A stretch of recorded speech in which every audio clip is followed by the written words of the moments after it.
عبدالعزیز بن ابی حازم نے بیان کیا، ان سے ان کے باپ نے اور ان سے سہل رضی اللہ عنہ نے کہ ایک عورت نبی کریم صلی اللہ علیہ وسلم کی خدمت میں ایک بنی ہوئی حاشیہ دار چادر آپ کے لیے تحفہ لائی۔ سہل بن سعد رضی اللہ عنہ نے حاضرین سے پوچھا کہ تم جانتے ہو چادر کیا؟ لوگوں نے کہا کہ جی ہاں، شملہ۔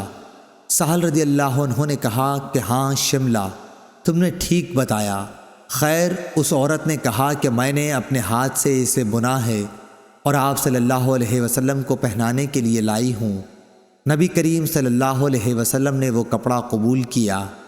آپ صلی اللہ علیہ وسلم کو اس کی اس وقت ضرورت بھی تھی، پھر اسے ازار کے طور پر باندھ کر آپ صلی اللہ علیہ وسلم باہر تشریف لائے تو ایک صاحب عبد الرحمن بن عوف رضی اللہ عنہ نے کہا کہ یہ تو بڑی اچھی چادر ہے، یہ آپ صلی اللہ علیہ وسلم مجھے پہنا دیجئے۔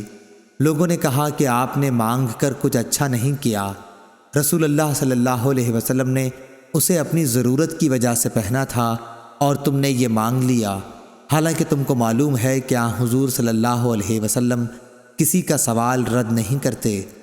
عبد الرحمن بن عوف رضی اللہ عنہ نے جواب دیا کہ خدا کی قسم، میں نے اپنے پہننے کے لیے آپ صلی اللہ علیہ وسلم سے یہ چادر نہیں مانگی تھی، بلکہ میں اسے اپنا کفن بناؤں گا۔ سہل رضی اللہ عنہ نے بیان کیا کہ وہی چادر ان کا کفن بنی۔ صحیح بخاری حدیث نمبر 1277۔